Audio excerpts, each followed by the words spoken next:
এত স্পষ্টভাবে চিন্তা করুন, মানুষ ভাববে আপনি প্রতিভাবান।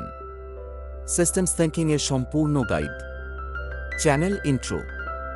নমস্কার বন্ধুরা, স্বাগতম আমাদের চ্যানেলে। এই চ্যানেলটা তৈরি হয়েছে দীর্ঘমেয়াদী সম্পদ তৈরির কথা মাথায় রেখে। আর আমরা বিশ্বাস করি সুস্বাস্থ্যই হল সবচেয়ে বড় সম্পদ, তাই টাকা পয়সার পাশাপাশি সুস্থ ও সুন্দর জীবনযাপনের কথাও আমরা এখানে বলি। Video intro. প্রতি সপ্তাহে একজন মেধাবী মানুষ একটা বড় ভুল করেন। কোনো ক্যারিয়ারের সিদ্ধান্ত, কোনো ব্যবসার পদক্ষেপ, কোনো সম্পর্কের ক্ষেত্রে। উদ্দেশ্য ঠিক ছিল, চিন্তা ছিল, পরিকল্পনাও ছিল, কিন্তু তারপরও ভুল হয়ে গেল। কেন? কারণ তিনি যে সিস্টেমের মধ্যে ছিলেন সেটা সম্পর্কে তাঁর মডেল ঠিক ছিল না। মানে পুরো ছবিটা তিনি ঠিকমতো দেখতে পাননি। আর যেভাবে দ্রুত গতিতে মেধাবী মানুষদের রিপ্লেস করছে, সেই দুনিয়ায় সবচেয়ে গুরুত্বপূর্ণ স্কিল হলো এটাই, কোনো কাজ করার আগে সেই সিস্টেমের প্যাটার্নটা দেখতে পারা। এই স্কিলের নাম হলো সিস্টেমস থিংকিং। আজকের ভিডিওতে এই পুরো বিষয়টা আমরা একেবারে গোড়া থেকে বুঝব, চ্যাপ্টার বাই চ্যাপ্টার, ভারতীয় উদাহরণ দিয়ে, যাতে আপনি শুধু বুঝলেন না, রীতিমতো অ্যাপ্লাই করতে পারেন। চলুন শুরু করা যাক।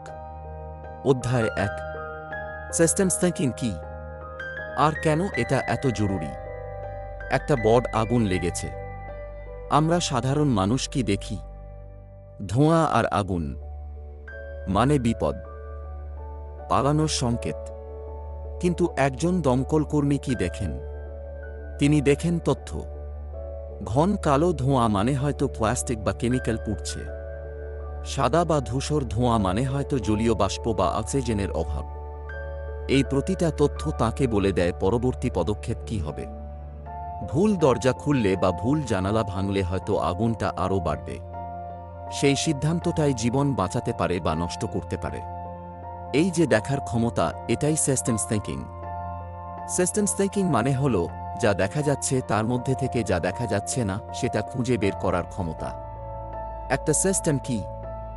সবচেয়ে সহজ ভাষায়, একটা সিস্টেম হলো কিছু কানেক্টেড অংশের সমষ্টি যা একসাথে একটা নির্দিষ্ট প্যাটার্ন তৈরি করে। আপনার চাকরি একটা সিস্টেম, আপনার ব্যবসা একটা সিস্টেম, আপনার বিবাহ একটা সিস্টেম, এমনকি আপনার শরীরও একটা সিস্টেম। খকেরের কলেজ স্ট্রিটের চায়ের দোকানের কথা ভাবুন। একজন দোকানদার একটা মেনু, একজন সাহায্যকারী একটা চুলা আর চা বানানোর উপকরণ। এগুলো হলো অংশ, কিন্তু এগুলো কানেক্টেড। অর্ডার আসে, চা তৈরি হয়, কাস্টমার পায়। এটাই সেই দোকানের সিস্টেম। এখন যখন আপনি সিস্টেম বুঝতে শিখবেন, তখন আপনি চলে যাবেন পার্টস থেকে কানেকশনসে, কানেকশনস থেকে প্যাটার্নসে। আর সেটাই চিন্তার গভীরতা। কিন্তু এই সিস্টেম নিয়ে ভাবতে গেলে আমরা কেন কনফিউজড হই? 3টো কারণ আছে। প্রথম কারণ, আমরা জানি না কোন ধরনের সিস্টেমে আছি। 4 ধরনের সিস্টেম আছে এবং প্রতিটার জন্য আলাদা অ্যাপ্রোচ দরকার। ভুল অ্যাপ্রোচ নিয়ে গেলে সঠিক সিস্টেমেও ভুল ফলাফল আসে। দ্বিতীয় কারণ, খাবার এফেক্ট। ব্রিটিশ আমলে দিল্লিতে খাবারের সংখ্যা বাড়ছিল। সরকার একটা স্কিম আনলো, প্রতিটা মৃত খাবার জমা দিলে পুরস্কার। যুক্তিসঙ্গত মনে হচ্ছে না, কিন্তু হলো উল্টো। মানুষ খাবার ব্রিডিং শুরু করল, বেশি মৃত খাবার জমা দিতে। খাবার আরও বাড়ল। এটাকে বলে ইনসেন্টিভ প্রবলেম। যখন রিওয়ার্ড ভুল জায়গায় লাগানো হয়, মানুষ রিওয়ার্ডের জন্য অপটিমাইজ করে, সিস্টেমের আসল লক্ষ্যের জন্য নয়। ভারতে এর হাজার উদাহরণ আছে। স্কুলের এক্সামে নম্বর বাড়াতে গিয়ে প্রশ্ন ফাঁস, গভর্নমেন্ট স্কিমে টাকা পেতে গিয়ে ফেক বেনিফিশিয়ারি, খপে পূরণ করতে গিয়ে আসল কাজ ফাঁকি। তৃতীয় কারণ, ডিলেড ফিডব্যাক লুপ। কিছু সিস্টেমের ফলাফল অনেক পরে আসে। বাংলাদেশে দশকের পর দশক ধরে জমিতে অতিরিক্ত পেস্টিসাইড ব্যবহার হয়েছে। ফলন বাড়ানোর আনন্দ এসেছে তৎক্ষণাৎ, কিন্তু মাটি নষ্ট হওয়ার ক্ষতি দেখা গেছে 20-30 বছর পরে। সিগারেটের কথাও ভাবুন। সুখ আসত সেকেন্ডে, ক্যান্সার আসত দশকে। তাহলে কি করবেন? যে কোনো দোকান বা পরিবেশে গিয়ে 3টো প্রশ্ন করুন নিজেকে। যা দেখা যাচ্ছে না সেই হিডেন থটসগুলো কি? সেগুলো কিভাবে কানেক্টেড, কোন প্যাটার্ন বারবার রিপিট হচ্ছে। এই অভ্যাসটাই আপনাকে সিস্টেমস থিঙ্কার বানাবে। অধ্যায় 2, 4 ধরনের সিস্টেম। কোনটায় আছেন সেটা না জানলে সব পরিশ্রম বৃথা। 4 ধরনের সিস্টেম আছে, আর প্রতিটার জন্য আলাদা অ্যাপ্রোচ। ভুল অ্যাপ্রোচ মানেই ভুল ফলাফল। প্রথম ধরন, ক্লিয়ার সিস্টেম। 1980-এর দশকে ভ্যান হ্যালেন ছিল বিশ্বের অন্যতম বড় রক ব্যান্ড। তাদের সবচেয়ে বিখ্যাত গল্পটা কিন্তু সঙ্গীত নিয়ে নয়, এটা একটা চকোলেটের গল্প। তাদের লাইভ শো ছিল বিশাল, জটিল সেটআপ, নিরাপত্তার নিয়ম, ইলেকট্রিক্যাল রিকোয়ারমেন্ট, সব মিলিয়ে 400 পাতার কন্ট্রাক্ট। সেই কন্ট্রাক্টের ভেতরে একটা লাইন ছিল, ব্যাকস্টেজে একটা বাউয়ে ম্যানস রাখতে হবে, কিন্তু ব্রাউন ম্যান সরিয়ে দিতে হবে। অনেকেই ভাবত কি খামখেয়ালি, কিন্তু এর পেছনের লজিক ছিল ব্রিলিয়ান্ট।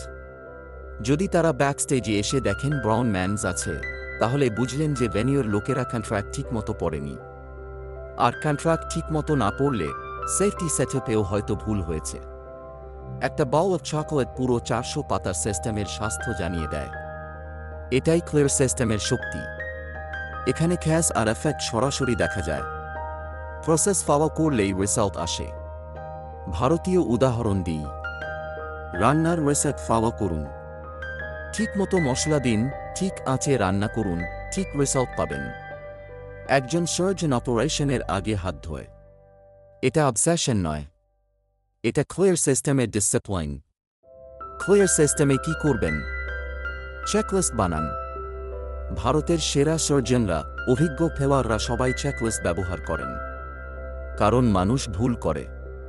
চেকলিস্ট সেই ভুল আটকায়। দ্বিতীয় ধরন, কমপ্লিকেটেড সিস্টেম।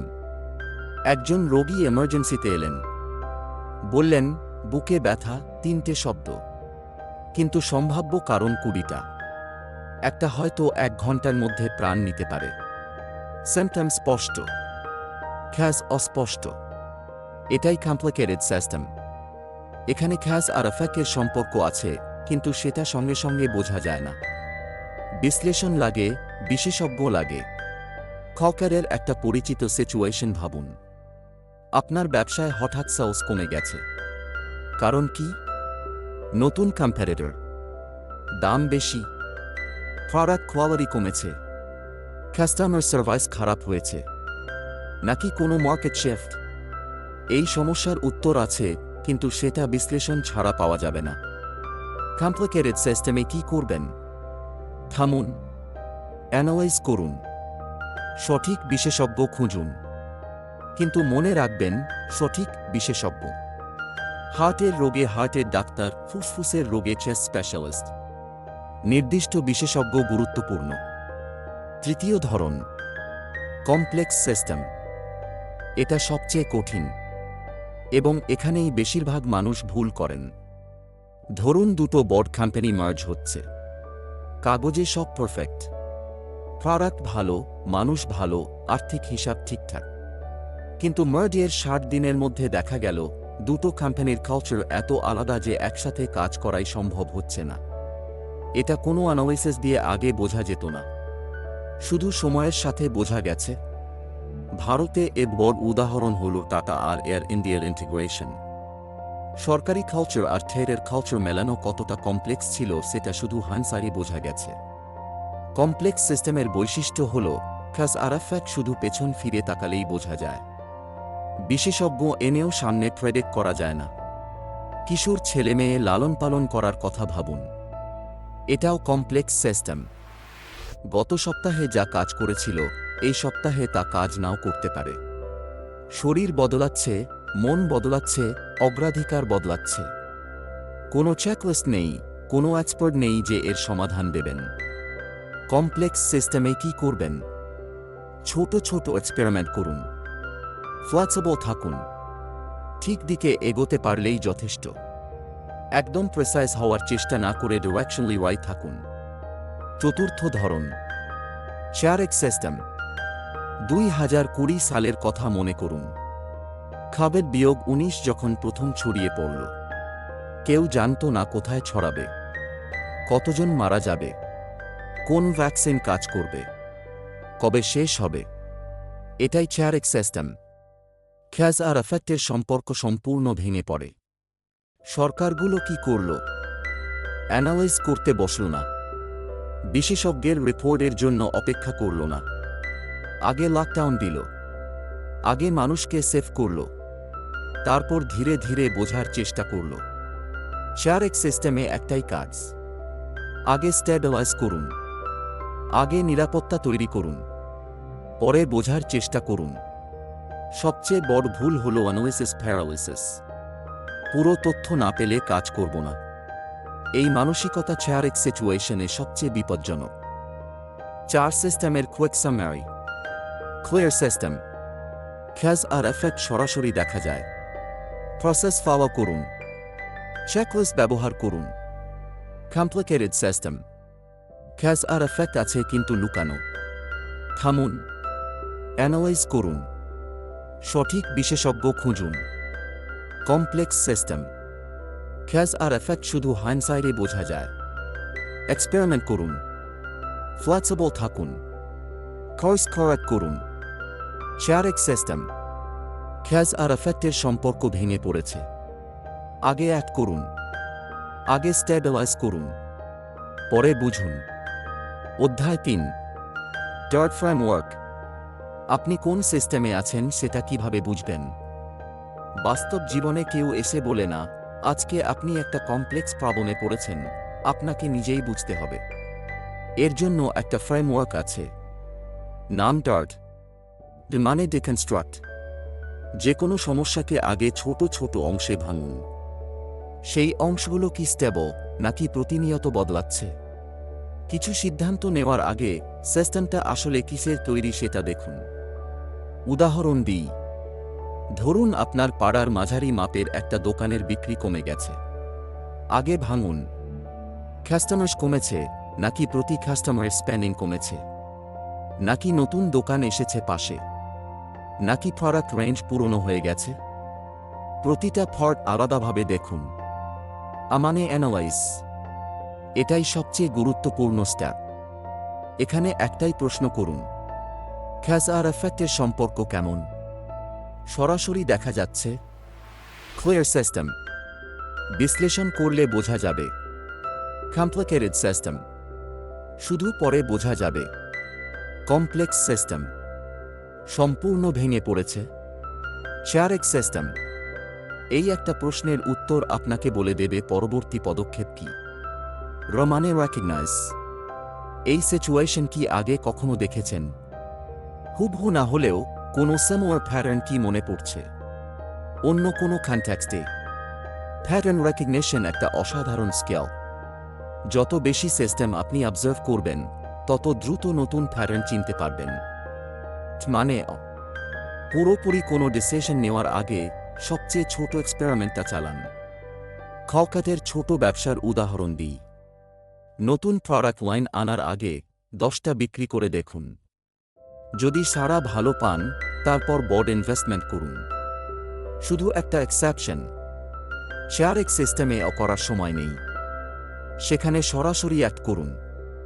ডার্ট মানে ডিকনস্ট্রাক্ট, অ্যানালাইজ, রেকগনাইজ। এই 4টো স্টেপ আপনাকে যে কোনো কঠিন পরিস্থিতিতে সঠিক পথ দেখাবে।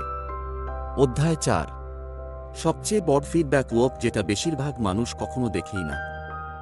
সিস্টেমস থিংকিংয়ের সবচেয়ে গুরুত্বপূর্ণ, সবচেয়ে গভীর আইডিয়া এখন বলবো। আপনি যে সিস্টেমের মধ্যে থাকেন, সেই সিস্টেম চুপচাপ আপনাকে ট্রেন করতে থাকে। এটাই সবচেয়ে বড় ফিডব্যাক লুপ। আর বেশিরভাগ মানুষ এটা কখনো দেখতেই পান না। সমস্যা হলো, সিস্টেমের ভেতর থেকে কোন দিকে যাচ্ছেন সেটা বোঝা যায় না। হাওড়া স্টেশনের কথা ভাবুন। আপনি প্ল্যাটফর্মে দাঁড়িয়ে আছেন, পাশের ট্রেনটা নড়তে শুরু করল।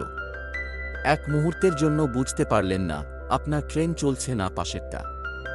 ভেতর থেকে দেখলে দুটো একই মনে হয়, কিন্তু প্ল্যাটফর্মে দাঁড়ানো কেউ সঙ্গে সঙ্গে বলতে পারবে কোন ট্রেন চলছে। আপনার জীবনেও একই ব্যাপার। সিস্টেমের বাইরে থেকে দেখার পার্সপেক্টিভ দরকার। কিভাবে পাবেন সেই পার্সপেক্টিভ? 3টো উপায় আছে। প্রথম উপায়, মেন্টর। একজন মেন্টর হলেন সেই মানুষ যিনি প্ল্যাটফর্মে দাঁড়িয়ে আছেন। তিনি আপনার ওয়ার্ল্ডের বাইরে।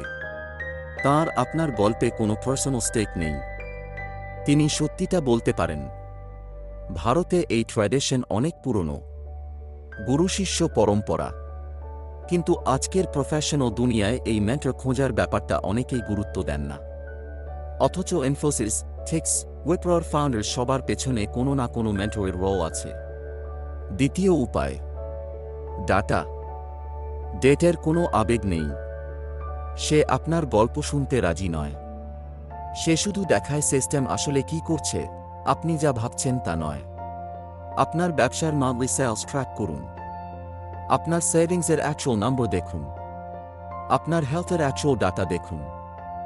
ডেটেই বলবে সিস্টেম কোন দিকে যাচ্ছে। কলকাতার একটা কাঠের ফার্নিচার ব্যবসার উদাহরণ দিই। মালিক মনে করছেন সব ভালো চলছে, কিন্তু তিনি যদি ডাটা দেখেন, দেখবেন অনলাইন কম্পিটিটররা তাঁর মার্কেট শেয়ার কমিয়ে দিচ্ছে ধীরে ধীরে। কিন্তু মনে হচ্ছে দিয়ে সেটা বোঝা যায়নি, ডাটা দিয়ে বোঝা গেল। তৃতীয় উপায়, টাইম। সময় সবচেয়ে বড় সত্যি কথা বলে। প্রতি মাসে, প্রতি 6 মাসে নিজেকে 1 বছর আগের নিজের সাথে তুলনা করুন।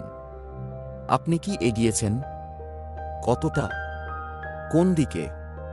এই কম্প্যারিসন আত্মপ্রতারণা ভেঙে দেয়। মেন্টর, ডাটা, টাইম, এই 3টো টোলের যে কোনো একটা আপনাকে বলতে পারবে আপনার সিস্টেম কোন দিকে যাচ্ছে। অধ্যায় 5, ফেরারি না ট্রোয়ারা। বাইনারি চিন্তার ফাঁদ থেকে বেরিয়ে আসুন। শেষ আইডিয়াটা আমাদের মাথার ভেতরের সিস্টেম নিয়ে। ব্যবসার দুনিয়ায় একটা কথা প্রচলিত আছে, হয় ফেরারি বানাও, নয়তো ট্রোয়ারা।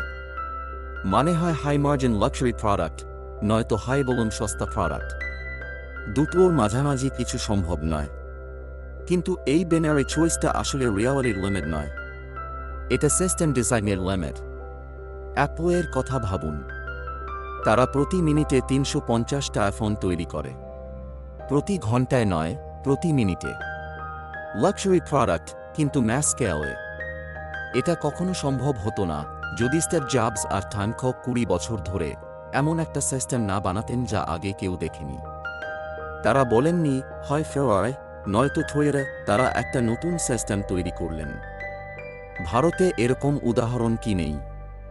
আমুল। ডেয়ারির প্রিমিয়াম রেঞ্জ আছে, সাধারণ মানুষের জন্য অ্যাফোর্ডেবল প্রোডাক্টও আছে। জেল দুনিয়ার সস্তার ডাটা দিয়ে শুরু করে এখন প্রিমিয়াম সার্ভিসও দিচ্ছে। তারা বাইনারি চয়েস মানেনি। এখন আসুন সবচেয়ে কঠিন কথায়। আপনার মাথার ভেতরেও একটা সিস্টেম আছে। সেই গল্পটা যেটা আপনি নিজের সম্পর্কে বিশ্বাস করেন। আমি এতটুকুই পারি। আমার ব্যাকগ্রাউন্ড এই। আমাদের পরিবারে এভাবেই হয়। কলকাতাতে এর বেশি হয় না। এই গল্পগুলো আপনার সিস্টেমের অংশ। এবং যে কোনো সিস্টেমের মতোই এটাও পুরোপুরি নতুন করে ইমাজিন করা যায়। আপনার এই মুহূর্তে যে লিমিটস আছে, সেগুলো হয়তো রিয়ালিটির লিমিট নয়। হয়তো এটা শুধু বর্তমান সিস্টেম ডিজাইনের লিমিট। বিশ্ব আপনার সাহসের মাপে আপনাকে মিট করবে। সারসংক্ষেপ, সিস্টেমস থিংকিং হলো আজকের দুনিয়ায় সবচেয়ে জরুরি চিন্তার স্কিল, আর এটা বোঝার জন্য 5টো মূল ধারণা আছে। প্রথমত, সবকিছুই একটা সিস্টেম, আর আপনার কাজ হলো দৃশ্যমান অংশগুলোর মধ্যে থেকে অদৃশ্য কানেকশনস আর প্যাটার্নস খুঁজে বের করা। দ্বিতীয়ত, 3টো জিনিস সিস্টেমসকে কনফিউজিং করে। কোন সিস্টেমে আছেন সেটা না জানা, ভুল জায়গায় রিওয়ার্ড রাখার খাবো এফেক্ট, আর দেরিতে আসা ফিডব্যাক লুপ। তৃতীয়ত, 4 ধরনের সিস্টেম আছে, ক্লিয়ার, কমপ্লিকেটেড, কমপ্লেক্স আর চারেক। প্রতিটার জন্য সম্পূর্ণ আলাদা রেসপন্স দরকার।